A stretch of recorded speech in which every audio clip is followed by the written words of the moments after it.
सर्वसम्मत से बधाई हमारे विधानमंडल दल के सभी माननीय सदस्यों ने दी है, उनका स्वागत किया है और जनता को भी, मतदाताओं को भी आभार भी व्यक्त किया गया है, धन्यवाद दिया है कि समाजवादी पार्टी के नेता माननीय श्री अखिलेश यादव जी के कुशल नेतृत्व में जो चुनाव हुआ है, उनके नेतृत्व का भी अभिनंदन किया गया है। माननीय श्री अखिलेश यादव जी विधानमंडल दल के नेता चुने गए हैं और विधायक दल के भी नेता चुने गए हैं। उनके विधायक दल के नेता चयन का प्रस्ताव वरिष्ठ समाजवादी पार्टी के विधायक श्री अवधेश प्रसाद जी ने किया है और अवधेश प्रसाद जी के प्रस्ताव का अनुमोदन वरिष्ठ माननीय विधायक श्री आलम बदी साहब ने किया है और अवधेश प्रसाद जी द्वारा रखे गए प्रस्ताव का समर्थन आलम बदी साहब के साथ साथ सभी निर्वाचित माननीय विधायक गणों ने किया है और विधानमंडल दल के नेता का प्रस्ताव वरिष्ठ माननीय विधायक श्री लालजी वर्मा जी ने विधानमंडल दल के नेता का प्रस्ताव किया है और विधानमंडल दल के नेता के प्रस्तावक श्री लालजी वर्मा के प्रस्ताव का समाजवादी पार्टी के वरिष्ठ विधान परिषद के सदस्य श्री राजेंद्र चौधरी जी ने किया है। उक्त दोनों प्रस्तावों को विधानमंडल दल के सभी माननीय सदस्यों ने समर्थन किया है और माननीय अखिलेश यादव जी विधानमंडल दल समाजवादी पार्टी के नेता चुने गए हैं और विधायक दल के भी नेता चुने गए हैं। विधायक दल का नेता और विधानमंडल दल के नेता चुने जाने के बाद सभी नेताओं ने उन्हें शुभकामनाएं दी है कि जनता की मूलभूत ज्वलंत समस्याओं को लेकर सदन में माननीय अखिलेश यादव जी जनता की पक्ष को बहुत मजबूती के साथ रखेंगे और सरकार के झूठे जुमलों पर, सरकार के गलत कार्यों पर जो लोकतांत्रिक परंपरा है कि सदन के अंदर उसका विरोध होगा और सदन के अंदर उनका खुलासा भी किया जाएगा, क्योंकि समय समय पर भारतीय जनता पार्टी ने पूर्व में सरकार में जनता को गुमराह किया, जनता के साथ धोखा किया, जनता के साथ छलावा किया है। इसीलिए भारतीय जनता पार्टी पिछली बार से अब की बार बहुत पीछे आ गई है, बहुत पीछे आ गई है। जनता ने माननीय अखिलेश यादव जी पर विश्वास किया और जनता ने माननीय अखिलेश यादव जी को उत्तर प्रदेश के मुख्यमंत्री बनाने के लिए वोट दिया, लेकिन भारतीय जनता पार्टी की सत्ता का दुरुपयोग और सत्ता के माध्यम से अधिकारियों के का भी दुरुपयोग किया गया। सर्वप्रथम तो चुनाव आयोग ने जिस समय मतदाता सूची के पुनरीक्षण का काम शुरू किया था, सबसे पहले भारतीय जनता पार्टी के नेताओं के इशारे पर कुछ अधिकारियों ने पहले तो मतदाताओं को मतदाता सूची से वंचित किया। बड़ी तादाद पर एक एक विधानसभा में 10 से 15 हजार तक समाजवादी पार्टी समर्थक मतदाताओं के नाम हटा दिए गए, जो मतदाता सूची में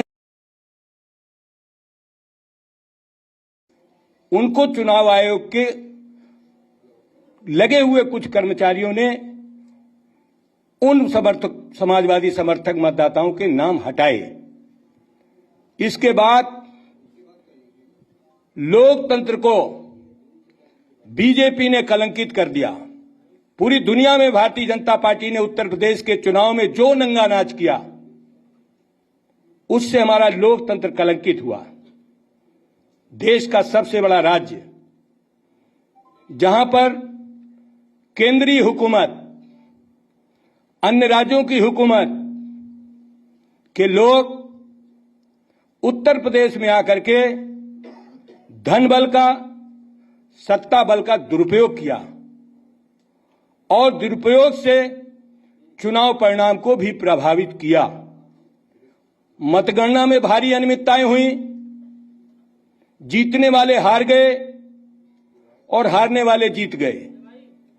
बहुत बड़ी तादाद पर समाजवादी पार्टी के मानी प्रत्याशी गण चुनाव जीत रहे थे, लेकिन सत्ता के इशारे पर चुनाव कर्मी भी, कुछ चुनाव कर्मी जिन्होंने सत्ता का ध्यान रखते हुए लालच में भारतीय जनता पार्टी के हारे हुए लोगों को जिताने का काम किया। मीडिया के माध्यम से पूरे प्रदेश की मतगणना का हाल आ रहा था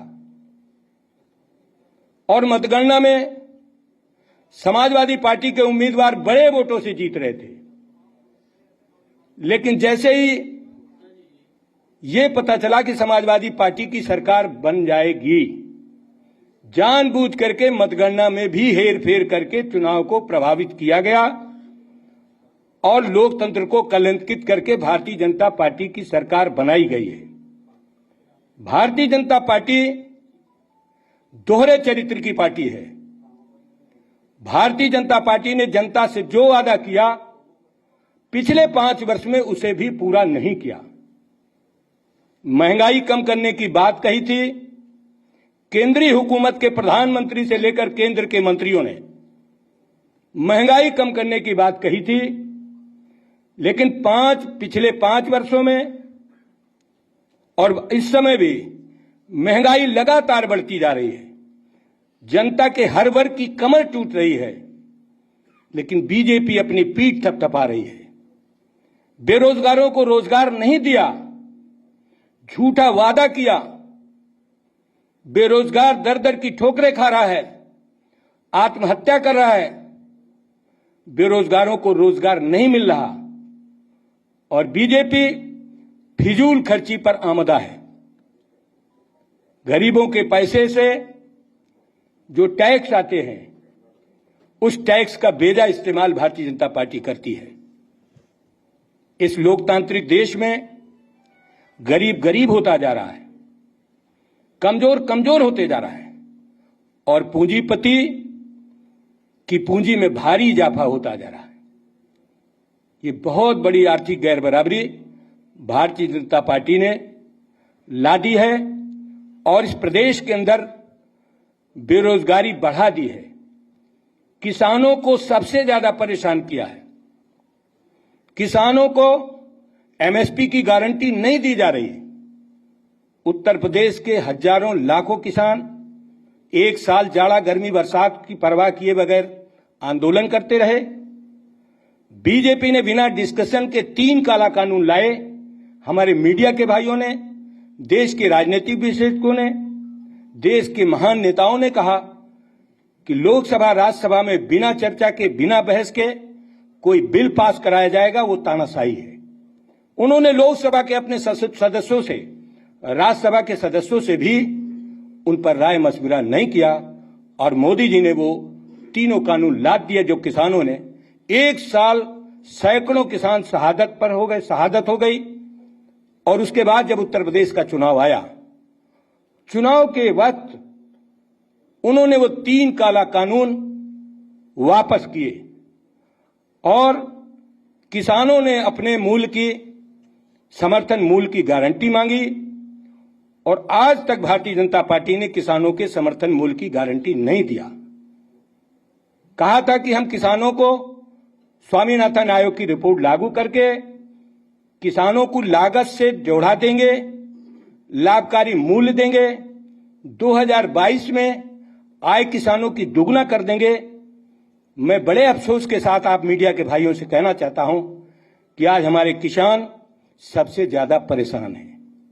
न किसानों को गेहूं का मूल्य मिला है, न धान का समर्थन मूल्य मिला है और न गन्ने का बकाया मिला है। तिलहन दलहन पर भी भारतीय जनता पार्टी ने किसानों के साथ बहुत बड़ा धोखा किया है। हमारे प्रदेश की किसानों की समस्याएं लगातार बढ़ रही हैं। कुटीर उद्योगों का तहस नहस कर दिया बीजेपी ने। कुटीर उद्योग इस प्रदेश के बीजेपी ने बर्बाद कर दिए। कुटीर उद्योगों से देश के नौजवानों को, प्रदेश के नौजवानों को रोजगार मिलता है। उन कुटीर उद्योगों पर बीजेपी ने ध्यान नहीं दिया। सिर्फ झूठ बात करना, बेरोजगारों को लाचार बनाना, किसानों को, गरीबों को लाचार बनाने के अलावा बीजेपी ने कुछ नहीं किया है। इन सारी समस्याओं को लेकर समाजवादी पार्टी सदन में जाएगी और सदन के अंदर जनता की समस्याओं को, समाज के सभी वर्गों को बहुत मजबूती के साथ माननीय अखिलेश यादव जी के नेतृत्व में सदन के अंदर रखेगी। दोनों सदनों में भारतीय जनता पार्टी की पूरी गलतियों को उजागर किया जाएगा और जनता की समस्याओं को सदन के अंदर उठाया जाएगा। हमारे समाजवादी पार्टी के विधानमंडल दल के सभी सदस्यों ने आप सबके माध्यम से ये बातें मुझे कहने के लिए दिया। मैं माननीय राष्ट्रीय अध्यक्ष जी के निर्देश पर और माननीय विधानमंडल के सदस्यों के सुझाव पर आपके बीच में मैंने आज की कार्यवाही आपके समक्ष रखी है।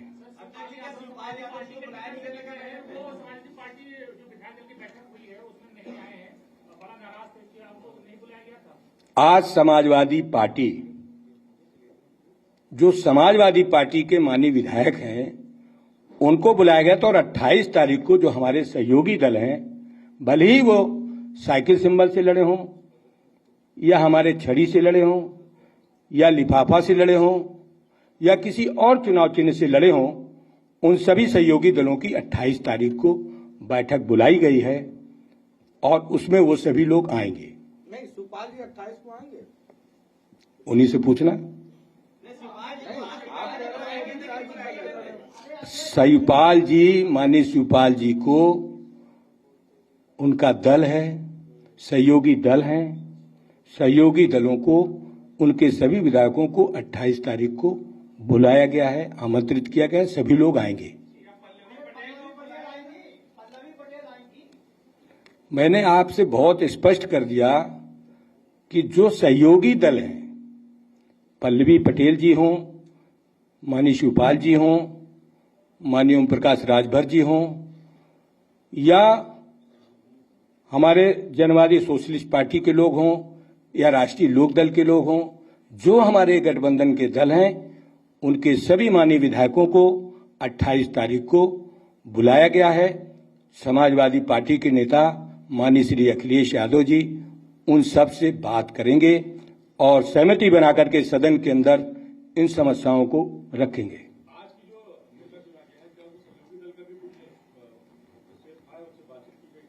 दल जो है, दल ये समाजवादी पार्टी है। समाजवादी पार्टी ने अपने समाजवादी पार्टी के माननीय सदस्यों का वर्जन लिया है, उनका समर्थन लिया है, उनके विचार लिए हैं और वो लेकर के समाजवादी पार्टी का आज विधानमंडल दल के नेता माननीय अखिलेश यादव जी का चयन किया गया है और विधायक दल का भी नेता माननीय अखिलेश यादव जी को चुना गया है।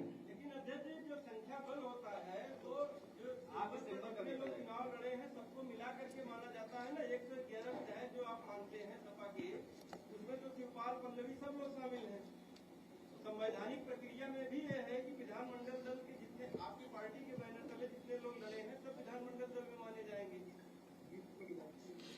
आज समाजवादी पार्टी के विधायक दल की बैठक हुई है और विधानमंडल दल के नेता माननीय श्री अखिलेश यादव जी का चुनाव हुआ है और सहयोगी दल के माननीय विधायकों को 28 तारीख को बुलाया गया है। वो हमारे सभी सहयोगी दल के नेता माननीय विधायक 28 तारीख को उपस्थित होंगे और उस दिन की कार्रवाई भी आपके सामने हम रखेंगे। सर, ऐसी उम्मीद की जा रही थी पहली कैबिनेट में कि रोजगार को लेकर योगी सरकार कदम उठाएगी, उसको लेकर कदम तो नहीं उठाया गया, लेकिन राशन को लेकर किसी ने कदम उठाया। क्या आपको लगता है कि रोजगार के लिए भी एक कदम होना चाहिए था, क्योंकि राशन को सिर्फ फोकस किया उन्होंने। मैंने पहले ही कह दिया कि रोजगार नहीं दिया 5 वर्ष उत्तर प्रदेश में। 2 करोड़ लोगों को रोजगार देने की बात भारतीय जनता पार्टी ने देश में कही थी। उस रेशियो से आप यूपी के रोजगार जोड़िए। आप लोगों ने समय समय पर चैनल के माध्यम से, अखबार के माध्यम से, मैगजीन के माध्यम से भारतीय जनता पार्टी की कार्रवाई को जनता के सामने रखा। इसीलिए नौजवान समाजवादी पार्टी के नेता माननीय अखिलेश यादव जी के पक्ष में खड़े थे। माननीय अध्यक्ष जी, मेरा सवाल है, कल शपथ ग्रहण समारोह था, योगी सरकार का मंत्रिमंडल में कितने मंत्री होंगे, क्या होंगे, सारी चीजें आ गई। इसको आप किस नजर से देखते हैं? क्योंकि पंकज सिंह जो नोएडा में सबसे ज्यादा वोटों से जीते, वो मंत्रिमंडल से बाहर हैं, और डिप्टी सीएम केशव प्रसाद मौर्य जो चुनाव हारे हैं, उनको उप मुख्यमंत्री बनाया गया। पूरे मंत्रिमंडल को किस तरीके से देखते हैं? देखिए, वो विकास के हिसाब से नहीं मंत्रिमंडल बना रहे, वो 2024 के हिसाब से बना रहे कि 24 में हम किस तरीके से जीते। उनको विकास से लेना देना नहीं है, रोजगार से लेना देना नहीं है, किसानों की परेशानी से लेना देना नहीं है, आम आदमी की समस्याओं से लेना देना नहीं है। उनका सिर्फ मकसद है सत्ता केन प्रकार हथियाना और गरीब को गरीब बनाना, पूंजीपति को पूंजी बढ़ाने का मौका देना। ये भाजपा का मूल एजेंडा है। सभी विधायक मौजूद थे। एक माननीय विधायक जी की माता जी का, सैसवान के विधायक ब्रजेश जी की माता जी का आज ही 4 बजे देहांत हुआ है। तो आप हमसे ज्यादा समझदार हैं। उनके बेटे थे।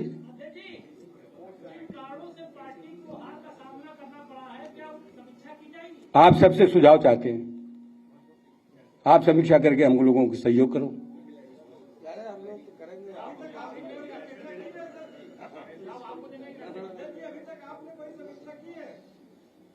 अब आपसे हम सहयोग मांग रहे हैं।